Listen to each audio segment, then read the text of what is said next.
Yes बच्चों, good morning.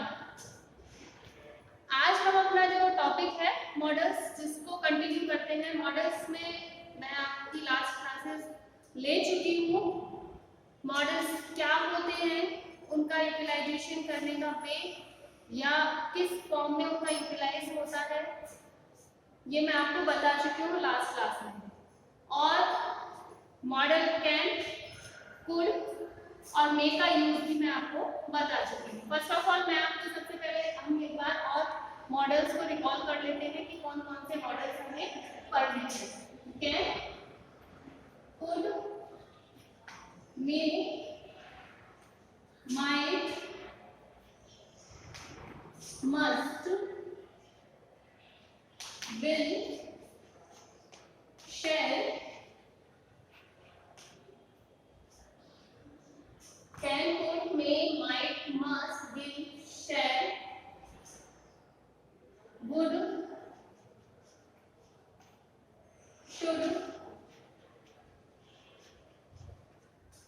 ought to, और इसके बाद हमारे जो तीन सेंट मॉडल्स हैं वो है need not, dare not and use. Okay friends, ये मॉडल्स हमें पढ़ने हैं। इनमें हम कैन पढ़ चुके हैं, कुड पढ़ चुके हैं और मे पढ़ चुके हैं। आज हम बात करते हैं माइट।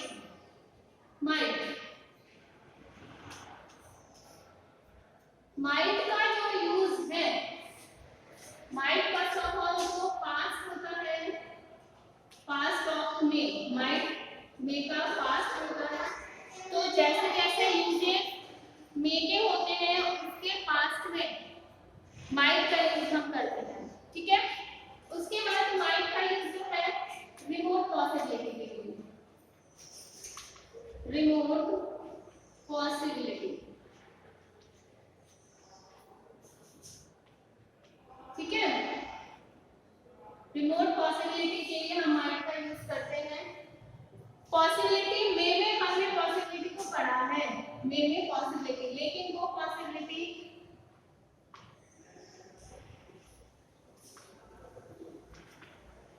अब हम यहाँ माइट में पढ़ रहे हैं रिमोट पॉसिबिलिटी। रिमोट का मतलब होता है कम,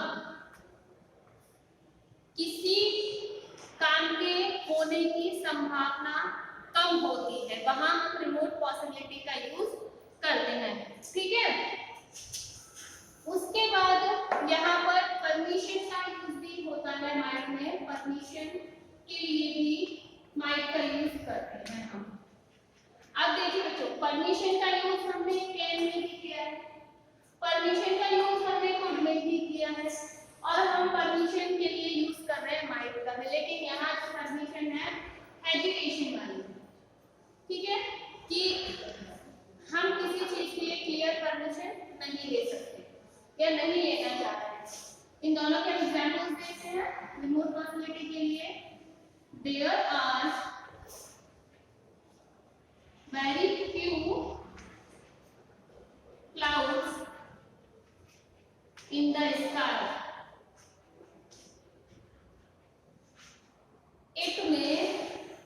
It might rain today. There are very few clouds in the sky. आसमान में बहुत ही कम बादल हैं, बारिश होने की संभावना कैसी है? कम है, क्षणिक है।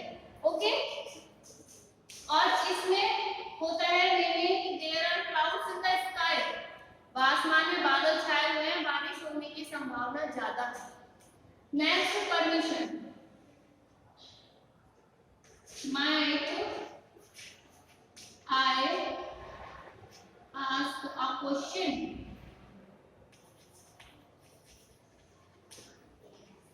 might I ask a question।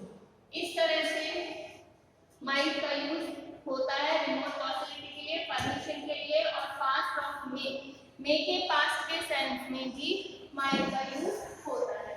अब हम नेक्स्ट चलते हैं। हमारा जो नेक्स्ट है वो है, ये 4 नंबर नेक्स्ट है must.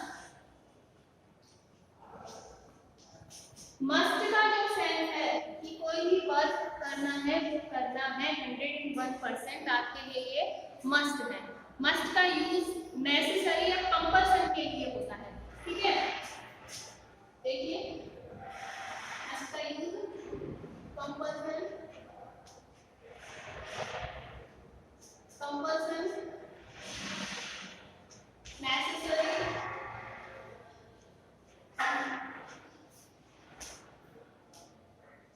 Compulsion, necessary, duty, possibility कौन सी strong,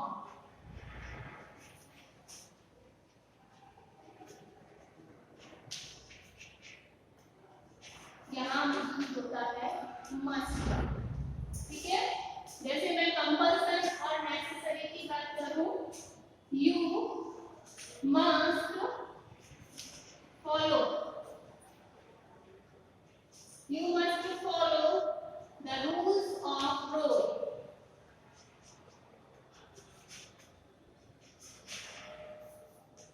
you must follow the rules of road, road के जो रूल्स हैं वो आपको फॉलो करना कंपलसरी है, अदरवाइज आपको पनिश किया जाएगा, ओके। एक example of you must wear sweater in winter, winter में आपको स्वेटर पहनना मस्ट है, अदरवाइज आपको प्रॉब्लम क्रिएट हो सकती है। ड्यूटी की हम बात करें, you must come proper time, you must come on a proper time,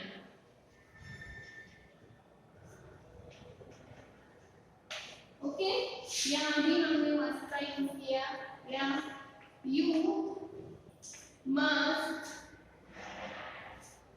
ओबे your parents,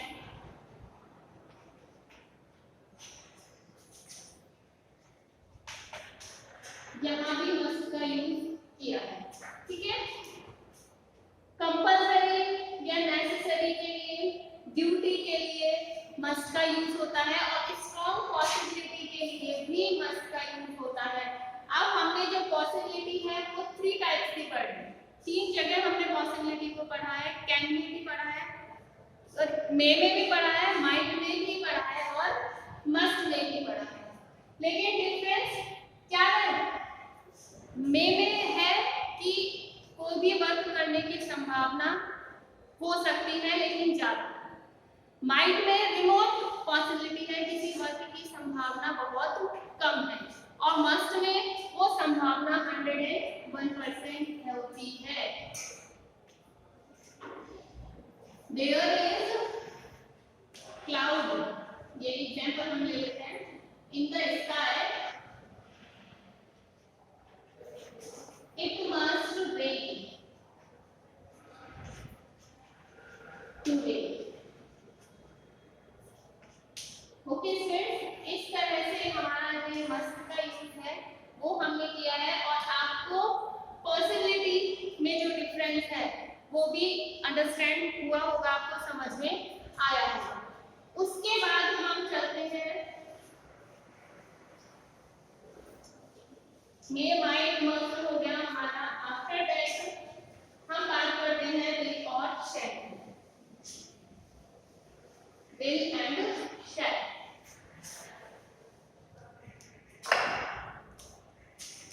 Will and shall, 6 and 7 number, will, shall। will और shall का यूज हमने फ्यूचर टेंस में भी एज अ हेल्पिंग वर्ब किया, फ्यूचर इंडेफिनिट टेंस में, और will shall का एक्चुअली जो है मॉडल्स में ही काउंट किया जाता है। will और shall का यूज जो है वो किया जाता है इंटेंशन के लिए, determination,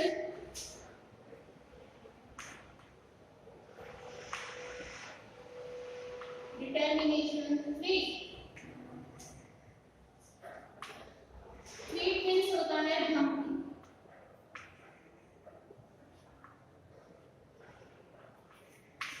प्रॉमिस,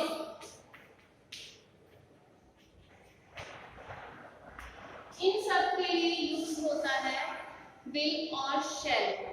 अब देखो विल और शैल का यूज हमने फ्यूचर टेंस में भी किया है, तो हमें कैसे पता लगेगा कि ये जो सेंटेंस है वो मॉडल के रूप में वर्क कर रहा है या विल और शैल मॉडल के रूप में वर्क कर रहे हैं या फ्यूचर टेंस में वर्क कर रहे हैं। तो उसके लिए है कि विल और शैल विल शैल, विल का यूज टेंस में हम करते हैं, शैल के साथ टेंस में हम यूज करते हैं आई और बी का, और विल के साथ बाकी जो रेस्ट प्रोनाउंस है उनका यूज हम करते हैं ही, शी, इट, दे, यू, और बाकी नाउन्स के साथ हम विल का यूज करते हैं, और शैल का यूज हम आई और बी के साथ शैल का यूज करते हैं। ये बात हुई टेंस। लेकिन अगर हम इनको इंटरचेंज कर दें, ही, शी, इट, यू और दे के साथ हम यूज करें शैल का, और आई और बी के साथ यूज करें हम विल का, तो ये जो यूजेस हैं वो मॉडल्स के अकॉर्डिंग होंगे। ठीक है, एक बार और रिपीट करती हूँ। टेंस में विल के ही, शी, इट, दे और यू के साथ यूज होता है विल का, और शैल का यूज होता है आई और बी के साथ। लेकिन अगर हम इनको इंटरचेंज कर दें, आई और बी के साथ यूज कर ले हम विल का, और रेस्ट जो सेंटेंस रेस्ट जो प्रोनाउंस हैं बचे हुए ही, शी, इट और दे, यू, इनके साथ अगर हम यूज करें शैल का, तो ये यूज होगा अकॉर्डिंग टू मॉडल्स। ओके, अब हम एग्जांपल्स देख लेते हैं।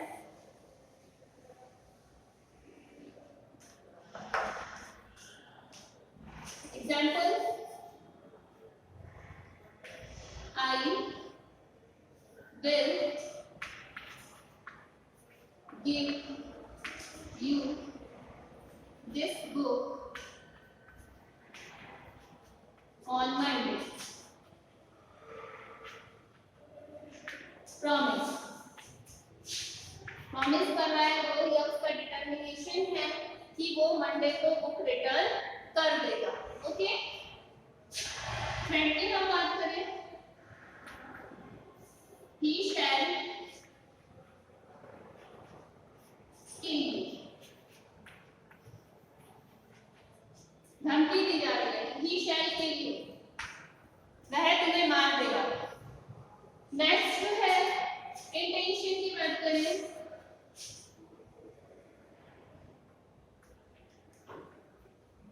I will not, negative sense में हो गया ना, I will not come school, I will not come school on time,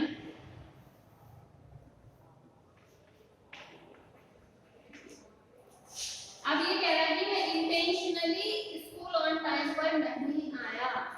okay, इस तरह से भी और शैल का यूज होगा, आई और बी के साथ यूज होगा विल का, और बाकी जो प्रोनाउंस हैं उनके साथ यूज होगा शैल का। ओके स्टूडेंट्स, नेक्स्ट हम बात करते हैं गुड और शुड। गुड की बात करें हम, गुड का जो यूज होता है वो पोलाइट रिक्वेस्ट, पोलाइट रिक्वेस्ट के लिए होता है, और पास्ट हैबिट,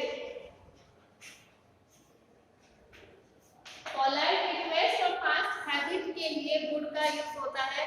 पोलाइट रिक्वेस्ट के लिए हम यूज कर सकते हैं गुड का भी। ओके, हम दोनों में से किसी का भी यूज कर सकते हैं। एग्जांपल जैसे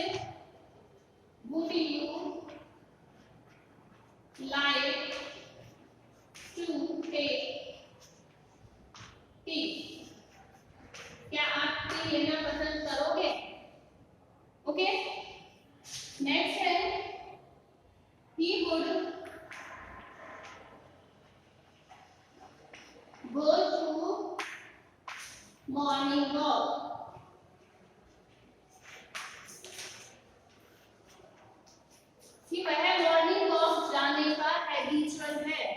ओके, पास्ट हैबिट जो प्रेजेंट में भी हो, ऐसी हैबिट जो प्रेजेंट में भी हो, पहले से ही उसकी वो हैबिट रही हो। नेक्स्ट हम देखते हैं शुड। शुड का यूज, शुड का यूज होता है मॉरल ड्यूटी।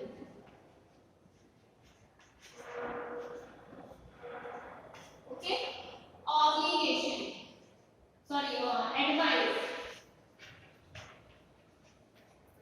और सजेशन के लिए।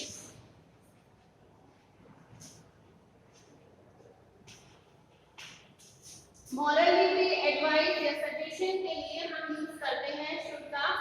अब एक वर्ड देखते हैं यहाँ ड्यूटी। ड्यूटी का यूज हमने पढ़ा है मस्ट में, लेकिन दोनों में डिफरेंस क्या है? ये मॉरल ड्यूटी है और वो ड्यूटी है कि वो आपको करनी ही है। मॉरल ड्यूटी आपका कर्तव्य तो बनता है, लेकिन आप उसको फॉलो करो या ना करो, डिपेंड्स ऑन यू। ये आपके ऊपर डिपेंड करता है कि आप उसको फॉलो करो या ना करो। आपका कर्तव्य तो बनता है। जैसे एग्जांपल देखते हैं हम, you should respect your teachers. You should respect your teachers. आपको अपने टीचर्स की रेस्पेक्ट करनी चाहिए। चाहिए के सेंस में यूज होता है शुड का, कि आपको अपने टीचर्स की रेस्पेक्ट करनी चाहिए। ये आपकी मॉरल ड्यूटी बनती है, लेकिन अब आप करो या ना करो, डिपेंड्स ऑन यू। वैसे लॉजिक यही कहता है कि आपको टीचर्स की रेस्पेक्ट करनी चाहिए, क्योंकि वो अपनी डीप नॉलेज आपको देते हैं। उनके पास जितनी नॉलेज का स्टोरेज है वो आपको देते हैं, इसलिए आपको टीचर्स की रेस्पेक्ट करनी चाहिए। चलो हम इसका पॉइंट मॉरल ड्यूटी के लिए यूज हो गया शुड का। नेक्स्ट है एडवाइस और suggestion. You are ill, you should go to doctor. आप बीमार हो, आपको डॉक्टर के पास जाना चाहिए। ये आपको एडवाइस दी जा रही है, अब आप उसको फॉलो करो ना करो, डिपेंड्स ऑन यू। ये आपके ऊपर ही डिपेंड करता है। इस तरह से हमारे विश है, गुड और शुड, ये कंप्लीट होते हैं।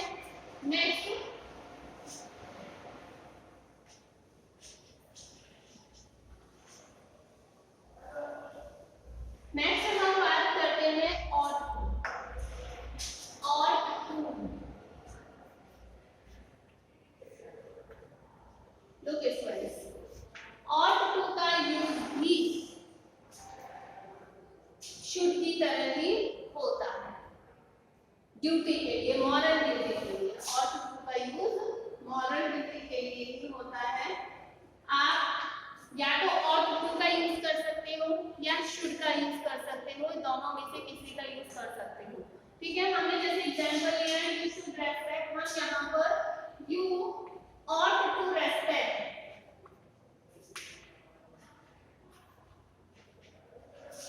you ought to respect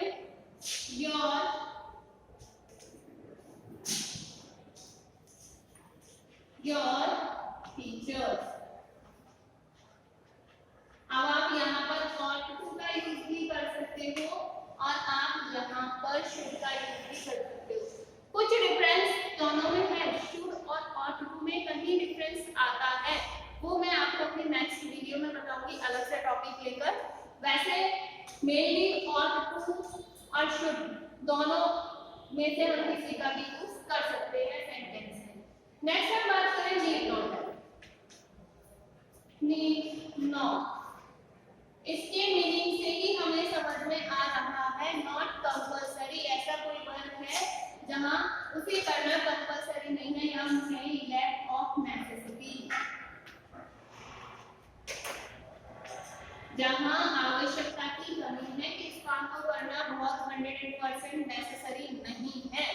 okay, example दूं, यू आर नॉट इल,